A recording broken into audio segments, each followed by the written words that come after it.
It was a Thursday night, 9:30 p.m. sharp, when the first knock came. I live alone in a small apartment on the edge of town, the kind of building that creaks and groans like it's alive. The kind you tell yourself is just old. But tonight, that excuse wouldn't work. The knock was soft, polite, almost casual. I froze. Nobody knew I was home. The doorknob rattled lightly after the knock. Heart skipped a beat. Slowly, I approached the door. There was a note stuck to it. Do not open. Do not ignore. I stared at it. My phone was dead. No lights worked. The building's old wiring had finally given out. I could hear a faint whisper through the keyhole, almost a hiss. It's time. I backed away. Then the knock came again, louder, insistent. Curiosity overpowered fear. I slowly turned the doorknob. The door creaked open. Nothing. The hallway was empty. Just the dim flicker of the stairwell light. I took a step outside. My apartment building was always quiet at this hour. Too quiet. Then I saw it. A shadow, impossibly thin, unnaturally still, stood at the far end of the corridor. It was tall, its head tilted slightly as if studying me. I tried to speak, but no sound came out. The shadow raised one hand and pointed at me. Then it disappeared. I ran back inside, slamming the door. The note was gone. I never heard a knock again that night. Until exactly 9:30 p.m. the next evening, the knock came again. This time I knew it wasn't a mistake. The cold had become unbearable. Every breath they drew turned into a cloud of mist that hung in the air, swirling like ghostly figures. Aisha shivered uncontrollably, wrapping her arms around herself, trying to keep the chill at bay. She looked around and realized that the shadows were no longer confined to the corners. They slithered along the floor, creeping up the walls as if searching for something or someone. "I don't like this," muttered Omar, his voice breaking the heavy silence. I think the house is alive." The others fell silent. Even Farhan, who had always claimed he wasn't afraid of anything, looked pale and shaken. Something about this place was different, older than time, older than fear itself. And the whispering, it wasn't just in the corners anymore, it was everywhere, filling the air with chilling syllables they couldn't comprehend. Suddenly, a door at the far end of the hallway creaked open. It wasn't a normal creak. It sounded deliberate, like someone or something was inviting them in. Against their better judgment, the friends stepped forward. Each step felt heavier, like the floorboards themselves were trying to trap them. Inside the room, the air was thick and suffocating. The walls were covered in faded photographs of people whose faces had been scratched out, their eyes gouged, leaving hollow black voids. A faint scratching sound echoed from the ceiling above. Omar looked up, only to see the floorboards shift slightly, as if someone or something was pacing slowly above them. Who's up there?" whispered Aisha, her voice barely audible. No reply came, only the scratching continued. And then, a faint whisper, "Don't leave." They froze. The words seemed to come from inside their heads, not the room. Panic set in. Farhan grabbed Omar's arm. "We need to go, now." But when they tried to leave, the hallway had changed. The door they had entered through was gone. In its place, there was a narrow, dark passage that stretched endlessly. Shadows moved within it, not walking, not running, just gliding. And as they moved, the whispers grew louder, overlapping, merging into a cacophony that made it impossible to think. Aisha screamed, "This isn't real. It can't be real." Yet every step they took led them deeper into the house's heart. The air was colder, and the shadows more tangible. They reached a room that seemed to be a library. But the books were old, bound in leather that looked like human skin. The pages were filled with writings in a language none of them could recognize. But the letters seemed to shift when you looked away, forming faces that whispered silently. Omar tried to pick up one of the books. As soon as he touched it, a hand, not human, pale and skeletal, shot out from the shelf, grabbing his wrist with an unyielding grip. He screamed, and the others rushed to pull him away, but the hand wouldn't let go. Suddenly, the lights flickered, and in the brief flashes they saw the room filled with shadowy figures. Dozens of them, all staring, all faceless, all moving closer. They realized then that the house wasn't just haunted, it was alive with souls trapped, screaming silently, feeding on fear. "Run!" Farhan shouted, yanking Omar free. They bolted through the passage, but the house seemed endless. Every corner they turned, every door they opened led them back to the same place. Aisha tripped over a loose floorboard and fell, screaming as something cold brushed against her leg. She looked down and saw dozens of pale fingers reaching out from the cracks in the floor, trying to pull her under. Omar and Farhan grabbed her and dragged her along, but the house wasn't letting them escape. The walls began to close in, narrowing the passage, forcing them to squeeze through like prey in a trap. Every breath was a struggle. The whispers became a roar. Stay. Forever. Then, without warning, they stumbled into a large hall. At its center was a grand mirror, framed in dark wood carved with twisted faces.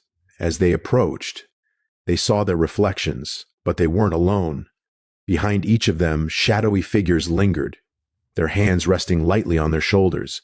When they turned around, the room was empty. Aisha sank to her knees. It's not letting us go. We'll never leave. The mirror began to ripple, like water disturbed by a stone. Shapes moved within it, faces contorted in silent screams. The shadows behind them in the reflection reached through the glass, their hands pressing against the surface, as if testing a barrier. Omar, desperate, grabbed a nearby chair and swung it at the mirror. The glass didn't shatter. Instead, the surface seemed to pull him closer, trying to drag him in. They all realized with growing horror that the house wasn't just haunted, it was a trap. It fed on fear, on panic, on the will to escape. And tonight, it had chosen them. Somewhere in the distance, a clock chimed midnight. The sound echoed unnaturally, every chime sending shivers down their spines. The air thickened, and the shadows solidified, forming grotesque shapes, some familiar, some entirely alien. And through it all, the whispers continued, relentless, pressing into their minds. The night never ends. The friends clung to each other, hearts pounding, realizing that the night wasn't over. And in the darkness of that cursed house, they were about to learn a terrifying truth. Some doors, once opened, never allow you to leave. The group stumbled forward, their limbs heavy with exhaustion, hearts hammering as if trying to escape their chests. The house seemed to shift around them, hallways stretching endlessly, doors appearing and vanishing like phantoms. Every time they thought they had found an exit, it led them back to the same oppressive hall, the same mirror-filled room, the same shadows lurking just out of reach. "Why won't it let us leave?" Aisha cried, her voice echoing in the void. The whispers responded, low and chilling. "Because you belong here. Now." Farhan tried to steady himself, gripping Omar's arm. "We have to find the source. That mirror, it's not just reflecting, it's calling them, it's holding them, holding us." Omar nodded, though his fear made his hands tremble. They circled the hall, looking for anything that could explain the unnatural distortion of the house. The shadows flickered along the walls, forming shapes that seemed to mock them, faces twisting in silent agony. Every shadow moved independently, some following their steps, others creeping ahead, disappearing when glanced at directly. Suddenly, the mirror began to hum. A low, almost imperceptible vibration ran through the floor. The shadows in the reflections writhed violently, their mouths opening in silent screams. Then, one by one, they stepped out of the mirror, tall, faceless, and cold as death. The air itself seemed to freeze as they approached, stretching reality, bending space. Aisha screamed, clutching Farhan, as the figures reached for them. But as the first hand passed through her, it froze midair. It was like the mirror-bound spirits were testing the barrier, feeling the living. The whispers surged in volume, a maddening chorus that pressed into their minds. "Stay, forever. Your fear is ours. Your life is ours." Omar, desperate, grabbed a shard of broken wood from the floor, swinging wildly. The shadow recoiled, hissing like a serpent, but the others closed in relentlessly. It became clear they could not fight them head-on. Survival depended on escape, cunning, and most importantly, not succumbing to fear. They ran through the hallways, now seemingly alive. Walls shifted, floors cracked up, and ceilings bent impossibly high, creating a labyrinth designed to trap them indefinitely. Every door opened to reveal a twisted version of their own memories, a childhood home, a school corridor, a familiar street, but warped and haunted by ghostly figures. The line between reality and nightmare blurred. Aisha's sobs filled the air as she saw her own reflection in a shattered window, eyes hollowed, mouth frozen in a scream. "That's me. No," she whispered, stumbling back. The mirror in front of them rippled like water again, and from its surface more shadows emerged, reaching out hungrily. Farhan stopped suddenly. "Wait, there." He pointed to a faint glow behind a partially open door. They rushed toward it, the shadows closing in, their whispers now a deafening roar. Inside, they found a small room, its walls covered with strange symbols that seemed to pulse with the dim light. In the center, a small, ancient book rested on a pedestal, its pages glowing faintly. Omar picked up the book with trembling hands. As he did, the shadows recoiled violently, hissing, shrieking, and retreating into the corners. The room's temperature rose slightly, the oppressive cold easing. The whispers quieted to a low murmur. "It's a spell," Farhan said, recognizing symbols from an old legend he had once read. "Maybe it can banish them. Maybe this is why the house is alive. It's anchored to this book." But the house wasn't willing to give up its prey. The walls shook, the floor cracked, and the shadows surged forward in a tidal wave of darkness. A voice, deep and ancient, boomed from everywhere and nowhere at once. "You cannot leave. You are ours forever." Aisha, summoning courage she didn't know she had, shouted, "Then we fight!" She took a deep breath and helped Omar and Farhan recite the strange words in the book. The symbols glowed brighter with each phrase, sending streaks. Blinding light across the room. The shadows screamed, a sound that tore through their minds, clawing at their sanity. But the friends pressed on, chanting together, refusing to give in. The mirror trembled violently, its surface cracking like ice. Figures clawed to escape, but the light from the book burned through them, forcing them back into the glass. With a final deafening crack, the mirror shattered. The house shuddered violently, the hallways twisting one last time before collapsing into darkness. A deafening silence followed. The oppressive cold vanished. The whispers ceased. The friends fell to the ground, gasping, hearts racing. When they dared to open their eyes, they were no longer in the labyrinthine nightmare. They stood outside the house, bathed in the cold light of the early morning. The mansion behind them looked ordinary again, silent and abandoned. For a moment they dared to hope they had escaped. But as they turned to leave, Omar noticed the smallest crack in the air, a faint shimmer that pulsed like a heartbeat. From it, the whispers returned, softer this time, yet unmistakable. "We will never leave. And neither will you." Aisha, Farhan, and Omar stared at each other, the horror settling in. The night was not over. The house might have released them for now, but its hunger, its darkness would follow them, haunting every shadow, every whisper, every silent moment. And deep inside, they knew one terrible truth: some nights, once begun, never truly end. The morning light should have brought relief, but it did not. Aisha, Farhan, and Omar stood outside the mansion, hearts still racing, the taste of fear lingering like ash in their mouths. The house looked abandoned, silent, almost innocent in the daylight. Yet none of them spoke. The memory of the shadows, the whispers, and the mirror still clawed at their minds. I think it's over, Oma," Ar said, though his voice wavered. "We made it out. We survived." Aisha shook her head. "No, we didn't survive. Not really. Did you feel it? Even out here, I feel it watching us." They had barely taken a step down the gravel driveway when the world seemed to shift around them. The sunlight dimmed unnaturally, the air thickening, heavy with an unseen presence. The whispers returned, not loud this time, but threaded through their thoughts, closer than ever. "You never left." Omar froze. What's happening?" Before they could react, the mansion's windows glowed with a cold, sickly green light. The shadows from the inside seeped out, pooling on the ground like liquid darkness. The very earth seemed to shiver beneath their feet. Farhan grabbed both of them. "Run!" But as they turned, they realized the world had warped. The driveway stretched endlessly, the forest around them twisted impossibly, and the sky had darkened into a stormy void. The mansion wasn't just a house, it was a doorway, a living entity that bent reality to trap its prey. From the shadows, figures began to emerge. Faceless, humanoid shapes, yet impossibly tall and thin, moving with unnatural speed. One of them reached out, and the air itself seemed to freeze.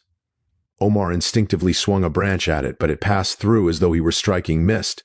Aisha's breath caught. It's following us. The whispers grew louder, now joined by a chorus of faint screams, all overlapping, all pleading and threatening at once. Each step they took forward felt heavier, as if invisible chains pulled them back. Every tree, every shadow, every shape in the darkness twisted to block their path. Then a new horror revealed itself. The friends looked at each other and froze. Their reflections were moving independently, in puddles on broken glass, even in the faint sheen of leaves, versions of themselves. Stared back, grinning with malicious intent. These reflections stepped forward, leaving the surfaces to mimic them perfectly, except with one terrifying difference: empty black eyes that bore into their souls. They're copies, Farhan whispered, trembling. They want to replace us. Omar realized the truth. The mansion's hunger hadn't ended. It had followed them. The shadows, the whispers, the mirror, it had marked them. These were not random hauntings anymore. They were prey, and the house's influence had spread beyond its walls. Aisha gritted her teeth. Then we fight. We do not let it take us. But even as she spoke, one of the reflection creatures lunged from a puddle, grabbing her ankle. Cold fire shot through her body, and she screamed. Omar and Farhan tried to pull her free, but more reflection creatures emerged, each attacking, each mirroring their moves perfectly, learning faster than they could react. Omar remembered the book, the glowing pages that had banished the shadows before. "The book!" he yelled. "We need the spell again." Farhan shook his head. "We left it in the house. It's gone." Aisha's scream pierced the night as one of the reflection creatures grabbed her, dragging her toward a black, shifting portal that had opened in the middle of the warped driveway. Her fingers stretched, clawing at the air, but the portal's pull was relentless. Omar grabbed a nearby stick, striking the creature, and it hissed, releasing her just enough for Farhan to pull her free. But the portal remained, pulsing like a heartbeat, whispering promises of eternal darkness. "You belong to us. Forever." Realizing their only chance was to reach the mansion, the trio ran toward the front doors. The world around them twisted, the trees bending like metal, the shadows reaching out with dozens of hands. Every step was agony, every breath a struggle. Yet Ow! They reached the threshold. Inside, the mansion seemed calm, too calm. The air was still, the whispers gone. But the front hall looked different. The mirror from before stood in the center, whole and intact. Around it, faint glowing symbols etched themselves into the floor, pulsing softly like the heartbeat of the house. Omar whispered, "It's waiting for us to make the next move." Aisha stared at the mirror, shivering. "I don't know if we can do this again. I don't know if I want to survive this." But survival left them no choice. The shadows were not just behind them. They were inside them, surrounding every exit, every thought. With a deep, trembling breath, they stepped forward, knowing that the night was far from over. The mansion had changed, grown stronger, hungrier, and the cost of failure was unimaginable. And in the distance, a low whisper echoed, soft but deadly certain. "The night never ends, and neither do we." The mansion loomed before them like a living nightmare, its walls breathing, shadows crawling along every surface. Aisha, Omar, and Farhan's limbs ached, but they had no choice. They had to face whatever had been hunting them from the start. Behind them, the world twisted into impossible angles. The reflection creatures and shadows pressed closer, whispering their inevitable doom. Inside, the mirror waited. But now, it wasn't just glass. It was a window into a dark void, where countless shadowy forms writhed and screamed silently, all trapped in the mansion's hunger. The symbols on the floor pulsed violently, as though the house itself was aware of their approach. "We have to end this," Omar said, clutching a broken chair as a weapon. "Whatever we do it together." Aisha nodded, though her hands shook. "No more running, no more hiding. We fight or we're gone forever."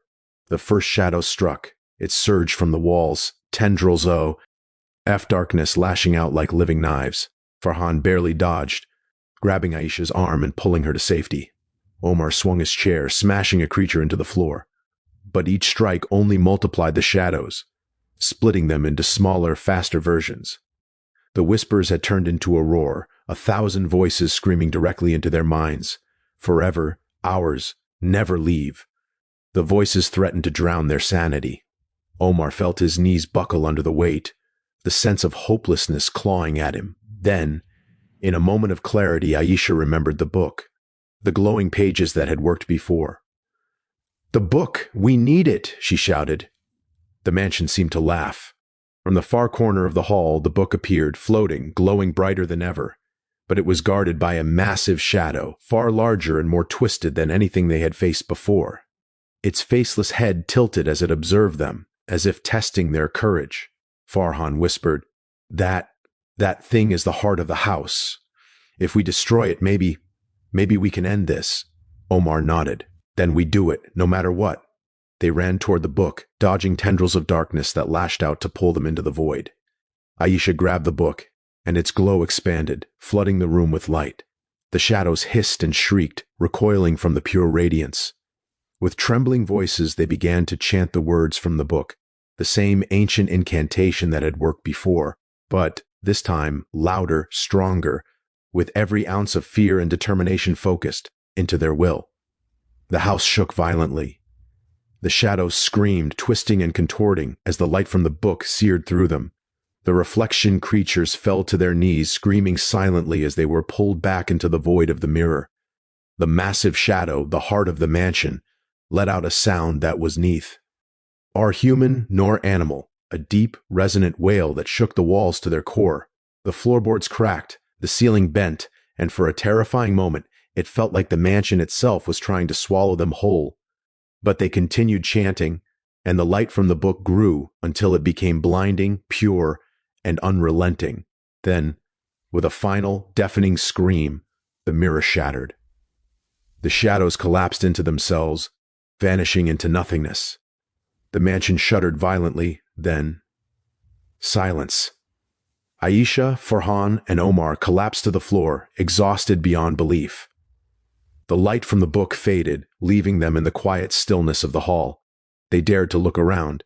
The mansion now appeared ordinary again, abandoned, no more shadows, no more whispers. The nightmare had ended, or so they thought. Outside, the first rays of dawn broke through the horizon. The mansion, once a monstrous entity, now looked like any old abandoned house. The friends stepped outside, trembling but alive. Their relief was overwhelming. They had survived. They had defeated the darkness. But as they turned to leave, Aisha noticed something chilling. In a puddle of water, a faint shimmer reflected back at her. She froze. Omar and Farhan followed her gaze. The reflection wasn't their own. It was a shadowy version, grinning silently, eyes black as the void. Before anyone could react, the reflection whispered, softly, almost lovingly, "The night never ends. And neither do we." A gust of wind blew through the trees and the shimmer vanished, but the fear remained, lodged deep within their minds.